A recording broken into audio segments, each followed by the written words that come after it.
Hi, everybody. I'll start off by quoting one of my favorite movies, The Truman Show. No matter where you are in the world, good afternoon, good evening, and good night. I'm really excited for the grand opening here, the re-grand opening of the Identity Radicals podcast. I'm your host, Mike Towers. I'm the Chief Security and Trust Officer here at Veza. And today we have a very special guest, at least to me, Liz Mann, longtime friend, colleague, and leading identity and access management practice leader, most recently with with EY.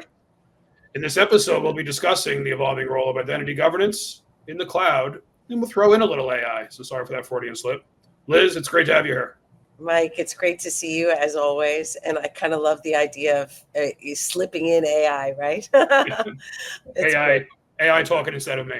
Exactly. Before we dive in, Liz, it's funny, as you know, I used to be a journalist. So I got hung up on words, but I wanted to start with a little bit of reflection on identity overall. You and I have been doing this a long time. Remember the days of identity and access management, but there's a lot of shifting terminology, taxonomy to identity security. Is that an important and meaningful shift in your mind? You know, it's a great shift, I think, because I think about the early days of when we were working in identity and access management. I think about that discipline as one relating to office automation, right? It was basically, how do we make sure that Liz Mann and Mann Liz and Mann E and Elizabeth Mann were all the same person, getting one set of access, right? And we were worried about things like unique identifiers and making sure that we knew who everybody was who was being, but the landscape of what we were giving people access to was much, much smaller, right? And this notion of effective identity administration or identity management was hard. It was really hard. And today that part's not so hard anymore, right? What's hard is what we're going to talk about today. I think that the pivot from identity and access management being back office automation, accuracy, simplicity of management of basic access was what we used to do. And now we do that really well. And I think that there's a lot of ways to do that really well. What we're going to talk about today is where it's pivoted. And I think it's important that it have a new category, a new name. Yeah, I couldn't agree with you more, Liz. As you know, I spent a lot of time mentoring, CISOs or folks aspiring to be CISOs, and very well connected across the CISO community. And it's funny because there's often this organizational debate about where identity belongs. And I think that even reflects this shift, because for so long, identity was an IT operation. Sometimes it was even in the service desk team, because forever identity and access management was a service desk problem. I'm going to call the help desk. I want access. Can I get it in 24 hours? So now... Or password reset. Yeah, exactly. And it's one of the most prominent and potentially the biggest attack vector nowadays. And heck, I don't have to, why hack in when I can log in? So it's definitely a different security discipline, and it's an important one. And Mike, just reflecting on that for a second, I like to say that a privileged identity today is like Willy Wonka's golden ticket for an attacker, right? I mean, that's why it's identity security today, as opposed to identity and access management. The scope of the identities that we're managing is so far beyond what we used to manage. And when the only thing we need is an HR database with people that we know who are in our payroll system, who are in our employment database, we know all about them, right? We know where they live. We know all the information. We can verify them rather easily. Today, the scope is massive, and the attackers want those identities. Even a less privileged one is a path in, right? Yep. So, I think of identity as the bullseye right in the bullseye of cyber threat. And as a result, identity security is what we have to be talking about. Yeah, absolutely agree. A lot of things have changed on the endpoint. A lot of things have changed on the back end. A lot of things have changed on the network, but nothing changes the fact that identities need access to data. Those two things aren't going anywhere. That's right. So with that as a backdrop, let's dive right into some of the topics. So, of course, there's this thing called the cloud, which we deal with for a while. And with the rapid adoption of the cloud, what are some of the challenges that you see and you think organizations are seeing when managing identities and identity security across multiple cloud platforms?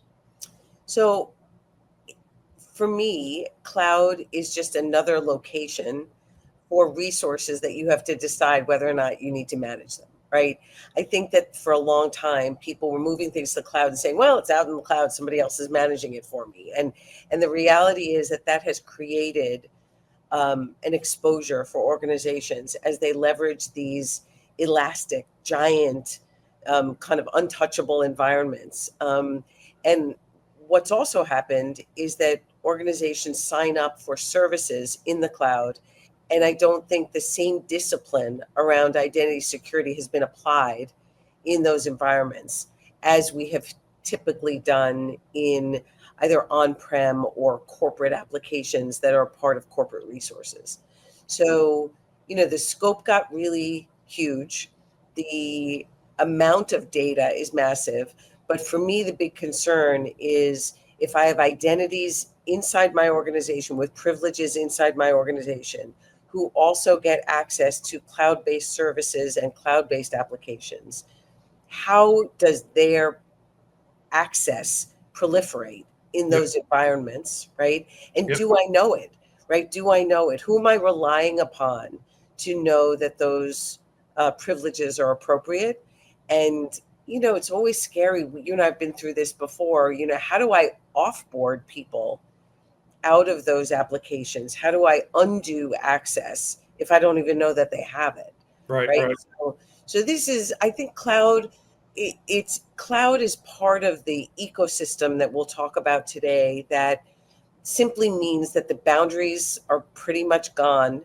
The scope of applications, data, and access is much broader than it ever was, and the need to apply the same kind of discipline to traditional resources needs to be applied wherever those resources are and regardless of who happens to be managing those resources on our behalf. Yeah, it's a great point. I agree completely. And, again, obviously the cloud also introduces a lot of variability. There's a lot of different platforms, a lot of SaaS. I mean, these Yep. things grow so quickly. You don't have to worry about an IT infrastructure team deploying servers. These things can be added so fast. They're almost always added by the business. So with all this increasing adoption of cloud and these cloud-based services, one of the biggest parts of identity is what we usually call IGA, but just Yep. generally speaking, the whole governance and administration pieces for identity. With all of this increased adoption and variability, how important is automation? Yeah, so automation is critical because of the scope, right? We can only do manual things when it's small scale, right? If we try to get to big giant scale, it's impossible without automation. And I think where you're probably headed is, and where we're going to go certainly today, is to think about how automation operates today compared to yesterday, right? It used to Yep. be that we were creating automation through complex workflows that say, if this happens and if this person is a part of this group and if this person is in this location, then grant whatever, whatever. And it was a lot of kind of manual workflow coding, connectors, all of that. Today, we need to rely upon contemporary automation to extract information that helps inform us of what we need to do. So it's a little different. I think that it's again a question of scope and a question of volume of data and access. And Mike, you mentioned SaaS applications. I think this is it really concerns me. I think back years ago to a client of mine who stood on stage and said, all these IT institutions, the organization inside my company is so slow and they want all this security stuff. And I don't know, like, I just need to get to work and I need to get there. And the best thing ever is that my IT organization is my American Express card. And he held up his card and he was like, I could provision an environment on a moment's notice and I could start developing stuff. So I think about the role of identity security. How can we challenge ourselves to be more efficient, more automated, more contemporary, and less the identity police, right? Less intrusive to the progress that people really can make today. But if everybody's going to just use their American Express card and deploy environments, how are we ever going to know where our corporate assets are and who has access to them? It's pretty scary.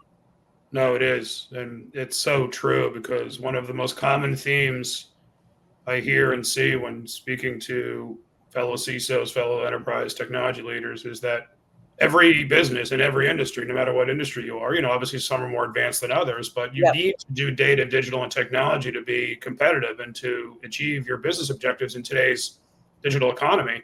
And what that means is that all this technology is not just being done by IT anymore; it's being done by Right. the business. That's right. So these security teams have a tremendous challenge because they have what I like to call accountability without responsibility. They're accountable for protecting data that they have no responsibility for governing, or not enough visibility and governance control, if you will, over how it's moving and what you have access to. And Yeah.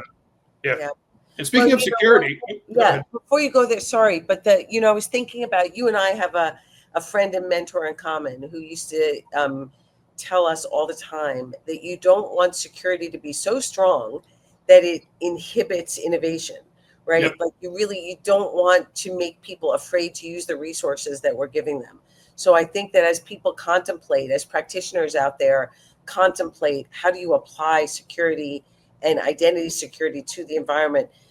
Part of the challenge that maybe isn't always typical is to say, am I applying so much security that people are not going to want to use these resources? Yeah. And that's a balance we have to strike. Yeah, you're absolutely right. And speaking of security, there's another angle. I mean, obviously, a while ago they used to be used interchangeably, but you and I both know they're not the Yep. same. But let's talk about compliance for a little bit. Compliance is obviously another major concern when you have to think about demonstrating control in a hybrid environment. What do you think about some strategies that people can employ to maintain compliance on both on-premise and cloud? Yeah.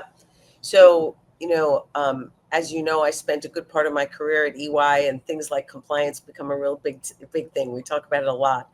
But I think from a practitioner perspective in the identity security space, we need to separate the notion of compliance from the notion of risk, because I don't think we can treat every issue with equal rigor. I mean, no one has unlimited resources to do things, and I almost think that sometimes we want to comply as a byproduct of addressing risk, right? Risk is more important. I shouldn't say it's more important, but it is kind of more important than compliance, right? Compliance are built to help you implement rules that are supposed to support the safe progression of your business. But I do think that organizations need to look at what are the things that really can't go wrong, that they desperately don't want to allow to go wrong. Because if they can prioritize things through a risk lens, they will probably comply as well, right? Yep. There are certain compliance things we have to do. We have to have separation of duty. We have to make sure that we're putting good principles in place, but we probably will do that if those rules are intended to help us, right? And I Yep. think they are, Yeah. right? Identity, the big thing is Sarbanes-Oxley, right? Separation of duty, making sure that we're thinking in terms of those issues. But I do think that we will prioritize our compliance efforts in alignment with understanding what risks matter most. Yep. You're absolutely right. Good compliance doesn't always mean good security, but good That's security right. usually means good compliance. That's right. That's right. Yeah, and we've talked a lot about some of the challenges that we face, maybe insular in a security context, but obviously, as security teams evolve, they become much more of a partner to the business. So let's take Right. this a little bit bigger picture. When you talk about these challenges with identity governance and cloud, et cetera, obviously in the context of broader corporate initiatives and transformation initiatives, and obviously a big one that a lot of companies struggle with is mergers and acquisitions. Where do you think identity security and identity governance fit into those? So you and I had a heck of a time working on a major acquisition that Oh yeah, yeah, that your former organization made, and I think about, listen, I think that corporate transformation is a fascinating topic, and one that is a great example of, can we help to enable a transformation, or are we going to be those bad guys who just get brought in at the end of at the end of the day, saying, could you do me a favor, make sure we were in compliance, or could you make sure that we did this right? Like, if the identity and the security professionals get brought in at the 11th hour to look backwards at the transformative things that have happened and then try to fix them, We will always be seen as the bad guys. We will always be seen as the ones who slow things down. And we will create policy and compliance initiatives that no one wants to participate in. Yep. So I think that the magic today is, can we get invited to the table early? Can we look at the transformative opportunities ahead of us and weave into the transformation office like you and I did back in the day in that big merger, right? Yep. Like, can we be a part of the story from the beginning so that we comply and address risk as a part of the business evolution instead of trying to fix it later? Yep. That's where new technology, I think, is going to really make a difference, Mike. Look, you're at Veza now, and this notion of, can we extract an understanding of who has access to what? When you think about multiple entities, distinct identity systems, distinct security policies, distinct applications, that all of that stuff, everything's going to be separate, right? We had that. We looked at it and we said, we have 2 Active Directory forests. Do we bring them Yep. together, or do we get them, do we virtualize them? We have 2 IAM systems. Do we want one or the other or both, or all Right. that stuff is really hard. But if we can focus on risk, then we're going to look at privileges and we're going to say, okay, like, here's what we have, here's the landscape, here's the overlap, and then maybe we can create more contemporary approaches to governance without being so stuck in, which application wins or which approach wins, right? No, you're absolutely right. And yeah, you bring back some interesting memories. And I think it's funny because there's such a human side to this as well, because, since COVID, there's been a lot of focus on user experience, but in Yes. reality, the user experience challenges of M&A are significant. When you're bringing 2 companies together, you want people to feel like they're cohesive. You don't want these fiefdoms forming.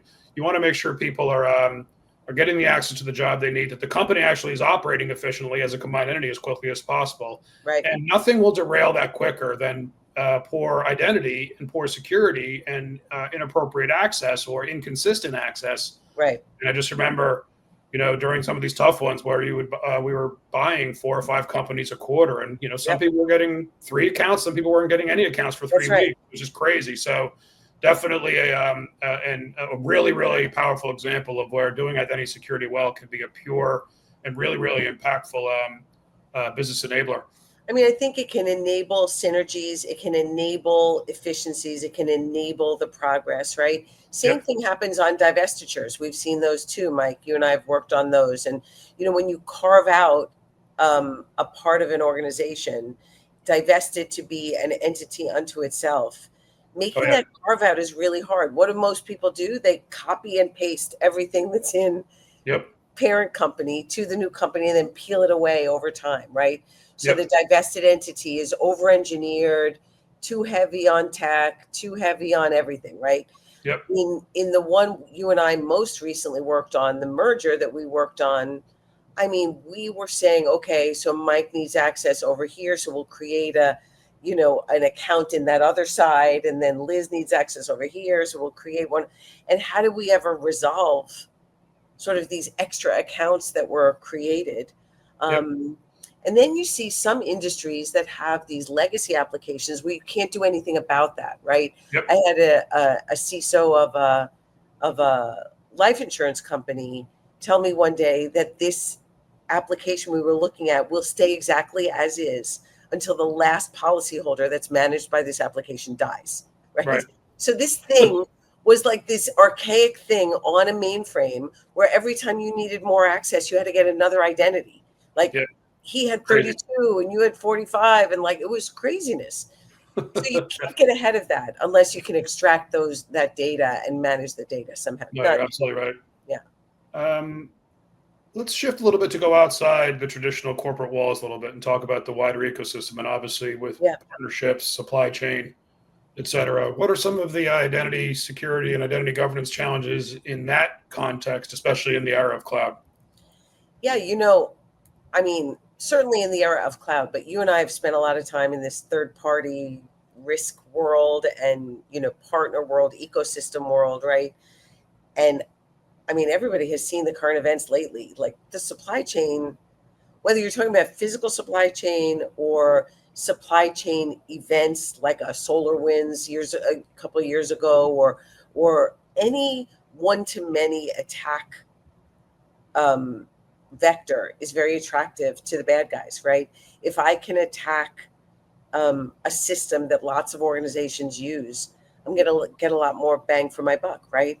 So, and the physical supply chain disruptions that we've seen also create vulnerabilities, right? Because when people are desperate to get things moving through the supply chain, I think a lot of protocol falls away, a lot of discipline falls away. People get nervous because they need to move product or move whatever it is, right? So Yep. I think I look at supply chain in two ways, right? Historically, we think about supply chain in the context of manufacturing, right? And you and I have seen, especially in pharmaceutical industry, when there's a disruption to manufacturing, there's all kinds of compliance that comes with reinstating manufacturing. So for technology systems to be disrupted is really bad, right? Really, really bad, very costly, long duration. But I think also the supply chain that is the service providers that are out there that many companies use, whether it's, some of the outsourcers who provide services to an organization around help desk or around whatever services they are retaining, or security platforms like the issues we've seen lately. One to many is massive, and Yep. who's going to be most resilient? Who's going to figure out where the gaps are? How can I rebound faster, better, smarter? Right? Every good crisis is good for people to revisit their their disaster recovery plans, their resiliency plans, all of that. Oh yeah, absolutely right. And one other quick thing I want to cover on identity governance before we shift to AI. I mean, obviously, all these discussions that we've had, but you and I both know identity governance and identity governance tools, IGA tools, Yes. many of them have been around for 10, 15 years, and they were designed long before the infrastructure of today was a reality. So, wondering if you could just quickly think about what would you think about redoing or disrupting IGA for the cloud era? It's probably a good segue to when we talk about AI, right? Because in this new era, I think traditional IGA is still appropriate for in-house stuff, right? All of the kind of manage my employees, my resources, granting access to kind of birthright access when you onboard to an organization. I think it's still appropriate there. It's kind of inside the proverbial four walls of my house, right? Mm-hmm. But as we continue to access massive data sets and leverage an ecosystem approach, even you mentioned COVID before, the fact that we could be sitting in our homes doing as much as we're doing, and the physical perimeter is certainly gone. I think we could all agree to that. And access is from anywhere at any time. So I just think that tools that were designed to say these are the applications that everybody gets, and these are the applications that some people get, and this is the scope of people who will get access to those applications.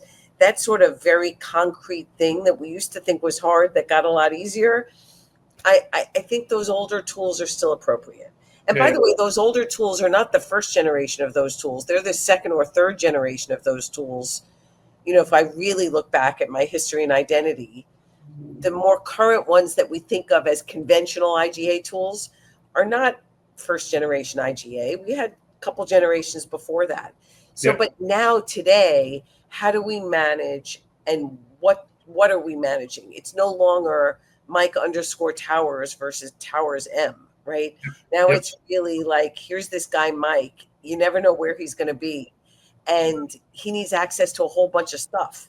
So how are we going to figure that out, right? Yeah, you're absolutely right. Yeah, it is. Definitely And has we to go need to through a shift. reinvent these tools for, as time evolves, right? And we're going to, when I think about individual organizations adopting AI and the volume of data that they are looking to securely leverage in order to enable things in their business using their own um, application of AI.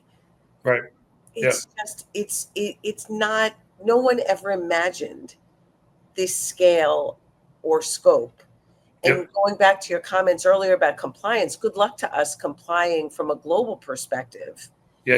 Yeah. Not only how much data is it, but where is the data, Yep. and where are the people who are going to get access to that data? This is a really tough problem. It is. Yeah. Let's pivot to AI. I mean, we're talking as practitioners here. Yep. But obviously, as you mentioned, I work for Veza. We had a really exciting launch last week. We launched Mm, Access AI, powerful set of tools to allow organizations to democratize access to the identity security, yep. harnesses machine learning, generative AI, allows, frankly, anybody in the business to ask and answer questions because it's in plain English. But I'm just curious, in addition to, like, obviously, that's a great example of what Veza is doing. But in general, where do you think AI and machine learning play when security identity teams are faced with some of these challenges we're talking about? So, look, I think that you guys are onto something in terms of applying those new techniques to this challenge, because back to this concept of providing um, businesses the flexibility to use technology for the advancement of their businesses. I think we have to be really careful to not get in their way. But at the same time, we have an obligation, a responsibility to protect the assets that they're developing, Yep. because presumably these mean something to our businesses, right?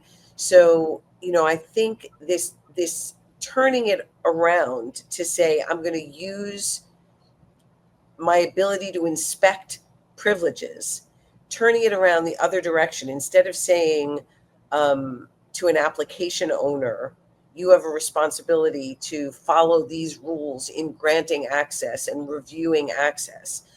If I can, in fact, inspect the access and say to that application owner, hey, listen, it seems that the people who have access to your application generally fall in these categories.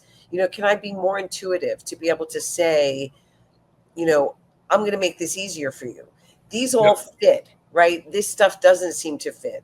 And I think that where we're headed is to reverse the direction of how privileges get reviewed, so that we can provide better data to business leaders and say, this is what we see is out there.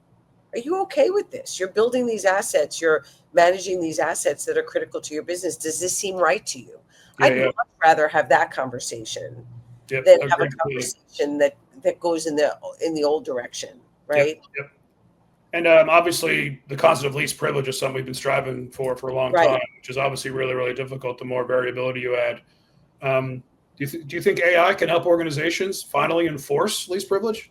Well, I mean, it's a good shot, right? Like, Yep. we've really had no defenses before, right? Even one of the first quote unquote breach events that I ever had to attend to when I was at EY was an event that was not a breach. It was an inheritance problem. It was a group of people who inherited privileges to something that they didn't know they had, but when an audit came down, it was again in pharma, and there was a restricted system that a whole bunch of people had right access to, and they didn't even know they had it. So Yep. had they used those privileges? No. Had they done anything bad? No. But did it kill a clinical trial? Sure did. Because that was a compliance violation that was really innocent and accidental. I mean, Yep. it was people who didn't really understand the exposure that comes from inherited privilege Right. that creates excessive privilege, that if we took it away from those people, they would not have known the difference, but we Yep. didn't know they had it, right? Right. Right. So that's what I mean by changing direction, right? I think we have to be, we can enable least privilege by saying, hey, listen, we found all this stuff that I don't think any of you need. Yep. Yeah. Get It's a rid of great it, point. Yeah. right? And I think so. There's obviously AI as an asset for security teams, which we've been Yep. talking about. But there's also the challenge of enabling your business to use AI, which obviously every business is trying to do. Right. CISOs and their teams are under interesting challenges to do that. And from an identity perspective, it introduces the obviously a lot of dependency on things like not only protecting the data that's used to train the AI, but it's also the non-human identity piece, because obviously these AI bots, if you will, or RPA type of things, or automation engines, Yep. they're all non-human service account types of things. Yeah. So I'm curious what you think and how that links together with all this, is making sure that obviously identity for so long has been about people, but there's obviously a pretty significant non-human part of this as well. Yeah. So it's a pet peeve of mine. I remember sitting at a client not too long ago saying, you need like a team focused on non-human identity. The notion that you're deploying automation, think about what is that automation doing and what does that routine have access to? I Yep. mean, you're going to find routines that are updating general ledger, that are updating HR databases, that are, to say nothing of impacting the data that AI is being trained on. If that goes wrong, the implication is really hard to undo, right? So I do think that it is the forgotten set of identities that are those identities that are not attributable to a human being, because we call it identity, right? Like people assume that identity is a person, right? Yep. Yep. And I don't know if we need a different term for it, or this NHI thing I'm not sort of vibing with so much, but the reality is that we need a distinct and deliberate effort around identity security for those identities that are not associated primarily to a human being. Yep. Because they get forgotten, they get lost all the time. Yep. So if there was one thing that an organization would do to reduce their risk, it would be to really know what the non-human identities are in their organization, what they have access to, and how frequently they get reviewed. I mean, that's a compliance thing that actually reduces risk, right? Yeah. Some compliance things not so much, but that one does, right? That exposure. And by the way, the credentials, the passwords or whatever kind of credentials that get used for those things tend to never change. Yep. And oftentimes we find them hard coded into code. Oh yeah. I mean, I Yeah. see it all the time, right? We had a joke back in my days at Mycroft when I was doing all these things. There was a guy whose username and password was hard coded into every bit of code that we would find. We'd be like, really again? But Yep. I mean, it's happening today in 2024. People are like, this is annoying. I'm not going to type this in, right? Yeah. No, you're absolutely right. And I think, yeah, it's such an important factor, because non-human pieces of AI, and obviously the data pieces of AI, I mean, this is something that really needs to be a wake-up call to how companies and how security teams, how identity teams look at this landscape and start to think about what the right solutions are to scale moving forward. Because, as we said, the non-human identities are really, really growing.